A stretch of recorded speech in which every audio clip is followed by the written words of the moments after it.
Good evening guys. मैं अमित रजक और आप सब लोगों के लिए सिविल गुरुजी इंदौर ब्रांच से।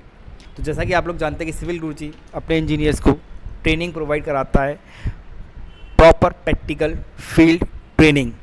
जो जो भी इंजीनियर्स अपने आप को इम्प्रूवमेंट करना चाहते हैं या जस्ट कॉलेज के 4 साल की डिग्री के बाद भी हमें कुछ नॉलेज नहीं मिलती है, तो ऐसी कंडीशन में हम एक ट्रेनिंग इंस्टीट्यूट तलाशते हैं। तो वहीं हमारी मदद करता है सिविल गुरुजी, जहां इंजीनियर्स को ट्रेनिंग प्रोवाइड करवा कर उन्हें उनकी फ़र्स्ट जॉब, एक अच्छी फ़र्स्ट जॉब तक पहुंचाता है। और साथ ही साथ सिविल गुरुजी आप लोगों के लिए YT यानी कि यूट्यूब पर फ्री सेशंस लाते रहता है, जिसमें वो आपको छोटी छोटी बेसिक नॉलेज सिविल इंजीनियरिंग के बारे में देता रहता है। तो इसी चीज़ को देखते हुए आज मैं आप लोगों के लिए आया हूँ फाउंडेशंस, जहाँ ज़्यादातर इंजीनियर्स हमारे कंफ्यूज रहते हैं कि मेरा घर बन रहा है या मैं किसी का घर बना रहा हूँ, तो वहाँ सॉइल की कंडीशन के हिसाब से मुझे कौन सी वहाँ पर फुटिंग देनी है। तो बेसिकली मैं आपको बता दूँ, यहाँ जो हमारे पास फुटिंग होती है वो 2 टाइप की होती है, shallow foundation and deep foundation. Shallow foundation के काफ़ी सारे टाइप होते हैं, तो आज के हम इस वीडियो में बात करने वाले हैं सैलो फाउंडेशन के बारे में। सैलो फाउंडेशन कई सारे टाइप होते हैं और हमें किस टाइप की फुटिंग को किस जगह अप्लाई करना है, तो आज का जो ये वीडियो है वो इसी के बारे में है। मैं पेन ले लेता हूँ यहाँ से एक।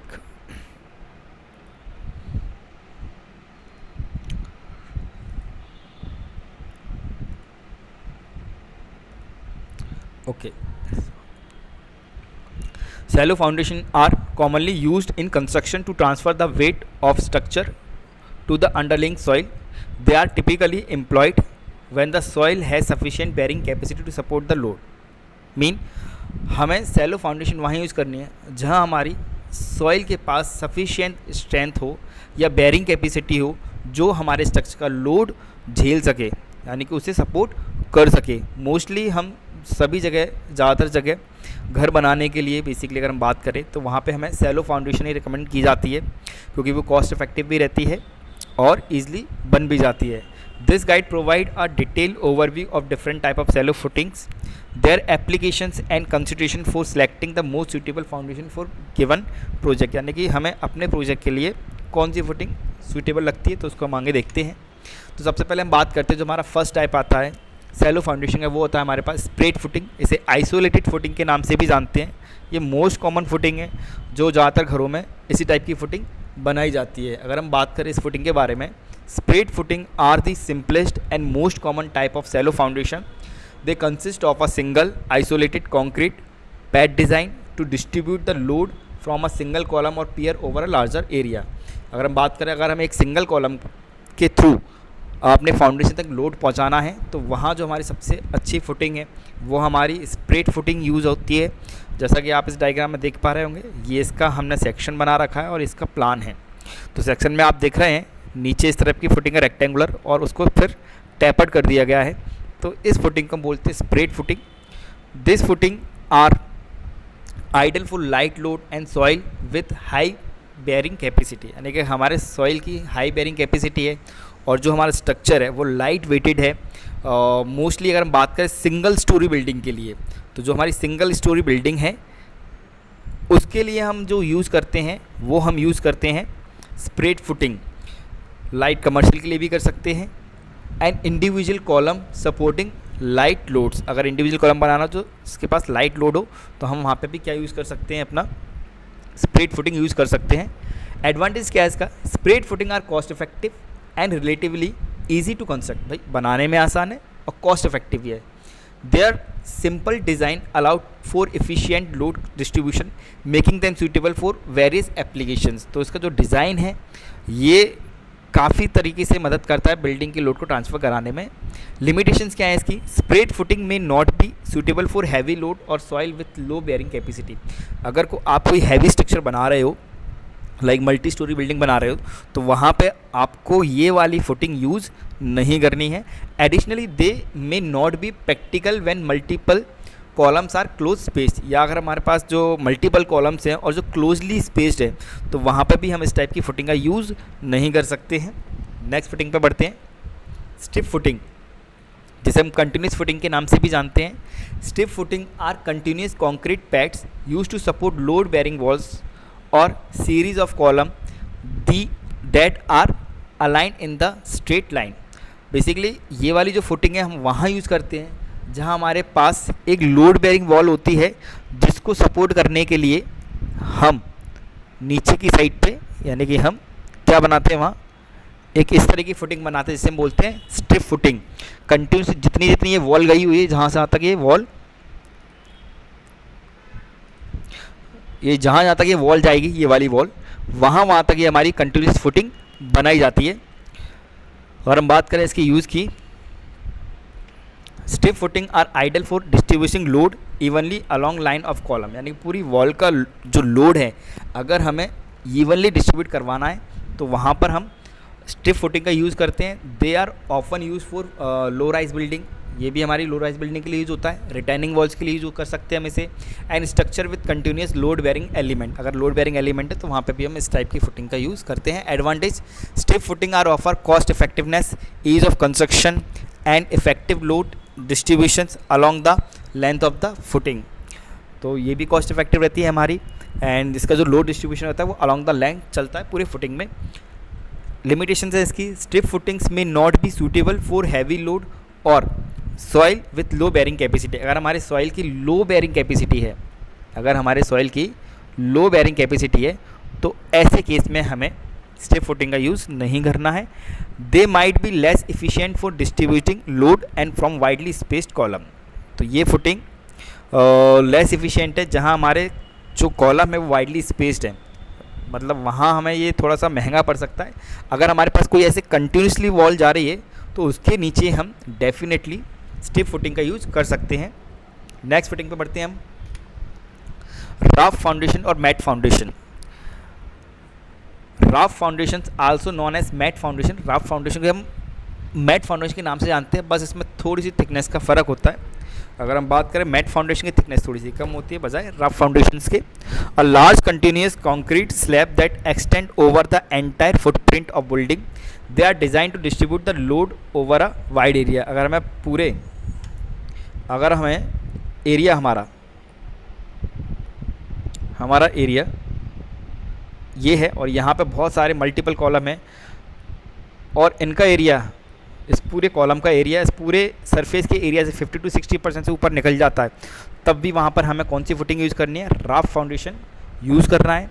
और इसका जो मेनली यूज़ होता है वो वहाँ यूज़ होता है जहाँ हमारी सॉइल की बेयरिंग कैपेसिटी काफ़ी लो होती है और वहाँ पे हमें एक मल्टी स्टोरी बिल्डिंग बनानी है, यानी कि एक हैवी स्ट्रक्चर बनाना है। तो वहाँ पर हमें क्या यूज़ करना है, राफ फाउंडेशन यूज़ करना है। They are typically use for high rise building, multi storey structure and buildings on unstable or variable soil condition. अगर हमारी सॉइल की कंडीशन अनस्टेबल है या इसकी कंडीशन वेरिएबल है तो वहाँ पर भी हम मैट फाउंडेशन या राफ फाउंडेशन का यूज़ कर सकते हैं। एडवांटेज है इसका, raft foundations provide exceptional loads distribution, minimise differential settlement and insuring structural stability. They are also effective for mitigating soil compressibility and ground movement. Basically ground movement में अगर हमारी बात करें जो सेटलमेंट है उसको भी ये कम करता है, क्योंकि सरफेस एरिया बढ़ जाता है हमारा यहाँ पे, तो जो लोड आता है वो पूरे में इक्वली डिस्ट्रीब्यूट होता है, जिससे सेटलमेंट भी कम होता है। नेक्स्ट हम बात करते हैं अपने कंबाइंड फुटिंग की। Combined footing are used when 2 or more columns are closely spaced. अगर हमारे देखो जैसे ये कॉलम आपको दिख रहा है, ये वाला कॉलम और ये कॉलम, तो ये पास में है, या इस कॉलम को देख लेते हैं हम, ये कॉलम और ये कॉलम हमारे पास में है। तो जब हमने इसको कंस्ट्रक्शन किया तो ये स्पेस इनके बीच में कम है, तो इसमें इंडिविजुअली फुटिंग ना देते हुए हमने क्या किया, इसको एक पूरा कंबाइंड फुटिंग दी थी, यहाँ से पूरा ये हमने इसको कंबाइन कर दिया है, तो इसको बोलते हैं कंबाइंड फुटिंग। और बेसिकली ये तभी दी जाती है जब हमारे कॉलम के बीच की स्पेसिंग कम हो। Combined footing are commonly use when the column are located near walls or property boundaries. तो ये अगर हमारे वॉल्स के नियर है, प्रॉपर्टी बाउंड्रीज के नियर है, तो लिमिटिंग द स्पेस अवेलेबल, वहाँ पे स्पेस नहीं है उसको प्रॉपर वाइड करने के लिए, तब भी हम वहाँ पे इस टाइप की फुटिंग यूज़ करते हैं। They are also effective for situations where the load from 2 adjacent column need to be distribute on a single footing. इसका एडवांटेज है, combined footing offer efficient load distribution from multiple column, minimise differential settlement. ये भी हमारा चूँकि ये combined हो जाता है तो इसमें जो हमारी सिंगल फुटिंग होती है उसकी बजाय इसमें सेटलमेंट कम होता है। They also provide a cost effective solution for supporting multiple columns in restricted space. तो ये भी क्या होता है, अगर जगह की कमी हो तो वहाँ पे ये कॉलम दूसरे कॉलम को सपोर्ट कर सकता है इस फुटिंग के इससे। लिमिटेशन देखते हैं इसकी। The design of combined footing can be more complex than individual footing. Additionally the size and shape of the footing might be constrained by space limitation. Basically इसका जो हम साइज है वो लिमिटेड रहता है, एक लिमिटेशन रहता है क्योंकि स्पेस इतना ही मिल पाता है, और ये थोड़ी सा कॉम्प्लेक्स हो सकता है बनाने में फॉर कंपेरिजन करें अगर हम इंडिविजुअल फुटिंग में। तो नेक्स्ट हमारे पास step footing. Step footing are use to connect to independent footing with a rigid beam. तो जैसे अगर मैं बात करूँ, एक फुटिंग हमारे पास ये है और एक फुटिंग हमारे पास ये है, इन दोनों फुटिंग को हम एक रिजिड बीम से जोड़ देते हैं सपोर्ट के लिए, इसी को हम बोलते हैं step footing. This type of footing is used when it's difficult to support individual footing due to proximity और load condition। अगर ये ओवरटर्न ना हो जाए, उस साइड ना हो ओवरटर्न ना हो जाए, ये वाला ओवरटर्न ना हो जाए, तो दोनों को ओवरटर्निंग पॉइंट से बचाने के लिए हम वहाँ पर उन दोनों फुटिंग्स को एक बीम से जोड़ देते हैं, जिससे ये एक दूसरे को सपोर्ट करते हैं। Step footing are commonly used when one column is located near a property boundary and the other column is centrally located. मतलब एक कॉलम हमारा बाउंड्री के पास हो और एक कॉलम कहीं और हो, तो बाउंड्री के पास होने के कारण हम उसे प्रॉपर स्पेस नहीं दे पाते हैं, तो ऐसे केस में हम वहाँ पे स्टेप फुटिंग का यूज कर सकते हैं। The step beam distribute the load evenly. तो जो हमारा बीम होता है वो लोड को डिस्ट्रीब्यूट करता है evenly, preventing differential settlement and ensuring stability को भी बढ़ाता है। एडवांटेज अगर हम बात करें, step footing provide a solution for supporting column in situation where individual footing are not practical. जहाँ हमारी इंडिविजुअल फुटिंग इतना सपोर्ट नहीं कर सकती जितना हमारी ये स्टेप फुटिंग कर सकती है। They are also effective in mitigating differential settlement between columns. Limitation की अगर हम बात करें, the design of step footing required careful considerations of the load distribution and the strength of the step beam. Additionally, they might be more expensive than individual footing due to the added complexity। तो चूँकि ये बनाने में थोड़ी सी मेहनत इसमें ज़्यादा लगती है, मटेरियल भी ज़्यादा लगता है, तो थोड़ी सी एक्सपेंसिव पड़ती है इंडिविजुअल फुटिंग के कंपैरिजन में। लेकिन जो इसकी स्ट्रेंथ होती है बीम की, the design of step footing required careful consideration of the load distribution and the strength of the step beam. तो जो उसकी स्ट्रेंथ आती है वो बीम के थ्रू आती है। The design of step footing required careful. हाँ, तो जो हमें इसका बीम बनाना होता है वो बीम केयरफुल तरीके से बनाना होता है, क्योंकि अगर हम इसे प्रॉपर नहीं बनाया तो इस फुटिंग का लोड इस पर ट्रांसफ़र नहीं होगा, इस फुटिंग का लोड इस पर ट्रांसफ़र नहीं हो पाएगा। तो ये चीज़ें हमें थोड़ी सी ध्यान रखनी होती है यहाँ पे। लास्ट फुटिंग हमारे पास वॉल फुटिंग। तो जो हमने स्टार्टिंग में पढ़ी थी स्टेप फुटिंग, ये लगभग उसी की तरह है, बट यहाँ पे हम लोड बेयरिंग स्ट्रक्चर के लिए यूज़ करते हैं। Wall footing are continuous strip of concrete design to support the entire length of the load bearing wall. अगर हमारी लोड बेयरिंग वॉल है पूरी, तो प्रॉपर हमें वहाँ पे भी हम कौन सी फुटिंग लगाने वाले हैं, वॉल फुटिंग लगाने वाले हैं। They distribute the load of the wall evenly into the underlying soil. तो पूरे सॉइल के अंदर लोड को इवनली ट्रांसफ़र कर देता है। Wall footing are commonly use for low rise building. ये भी लो राइज बिल्डिंग के लिए यूज़ होता है, ज़्यादा कोई G+1 या G+2 स्ट्रक्चर के लिए।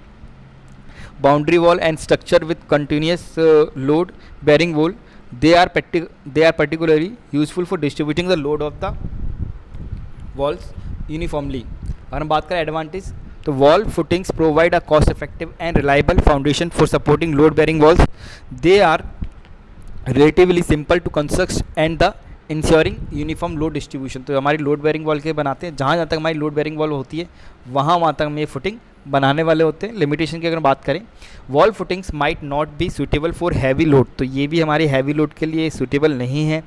Soil with low bearing capacity, additionally they might be less efficient move for distributing load from widely space. अगर हम बात करें ज़्यादा बड़ा स्पेस कॉलम है, ज़्यादा वाइडली स्पेस कॉलम, अगर हमारे पास जो कॉलम है उनके बीच में स्पेस काफ़ी ज़्यादा, तब भी ये कॉलम हमारे लिए इफ़ेक्टिव, ये वाली फुटिंग वो जो है वो हमारे लिए इफ़ेक्टिव नहीं है। अगर हम बात करें कि कौन सी फुटिंग हम सिलेक्ट करें, तो उसके लिए मैंने कंडीशंस बनाई हैं, soil condition, load distribution, space construction और कंस्ट्रक्शन कॉस्ट। इन सभी चीज़ों को ध्यान में रखते हुए हम अपनी फुटिंग सेलेक्ट करते हैं। बेसिकली वैसे फुटिंग का साइज और शेप वो वहाँ की सॉइल की टेस्टिंग की जाती है, उसके बाद डिसाइड होती है, लेकिन एक जनरल आइडिया हम लगा सकते हैं इन सब चीज़ों से। The soil bearing capacity and type significantly influence the choice of footings. तो बेसिकली वही बात है कि सॉइल की बेरिंग कैपेसिटी कैसी है, उसके हिसाब से हम फुटिंग का टाइप, साइज, डेप्थ वगैरह सब डिसाइड करते हैं। Soil with high bearing capacity, अगर हमारे सॉइल की बेरिंग कैपेसिटी हाई है तो कैन सपोर्ट स्प्रेड और स्टिफ फुटिंग, तो हम इस पर स्प्रेड और स्टिफ फुटिंग का यूज कर सकते हैं। While soil with low bearing capacity, लेकिन अगर सॉइल की हमारी लो बेरिंग कैपेसिटी है तब वहाँ पे हमें रफ फाउंडेशन यूज़ करना है। ठीक है। लोड डिस्ट्रीब्यूशन की बात करें, if the structure is load can be evenly distribute, spread और स्टिफ फुटिंग आर सूटेबल। अगर हमें पूरे लोड को इवनली डिस्ट्रीब्यूट कराना है तो वहाँ पर हम स्टेप और स्टिफ फुटिंग का यूज़ कर सकते हैं। फॉर कंसनट्रेट लोड, अगर हमें कंसनट्रेट यानी कि पिन लोड कराना है तो लार्ज एरियाज़ पर, तो वहाँ पर हमें रफ फाउंडेशंस और ज़्यादा ठीक लगता है। अगर हम बात करें स्पेस कंस्ट्रेंट्स यानी कि जगह की कमी, क्लोजली स्पेस कॉलम और proximity to property boundaries often necessitate combined और step footings to accommodate limit space. जहाँ पे हमारी लिमिट स्पेस है, जगह ज़्यादा नहीं है, बाउंड्रीज के पास में फुटिंग्स बनी है, तब वहाँ पे हम स्टेप फुटिंग का यूज़ करते हैं।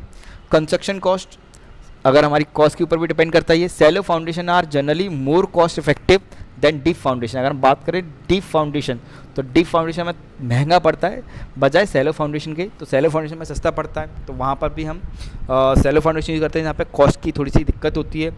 The specific type of shallow footings chosen depend on the project budget and site specification condition. मतलब बेसिकली प्रोजेक्ट के कॉस्ट पर भी डिपेंड करता है, लेकिन साइट की कंडीशन पर भी ये डिपेंड किया जाता है कि हमें वहाँ पर किस टाइप की फाउंडेशन यूज़ करनी है।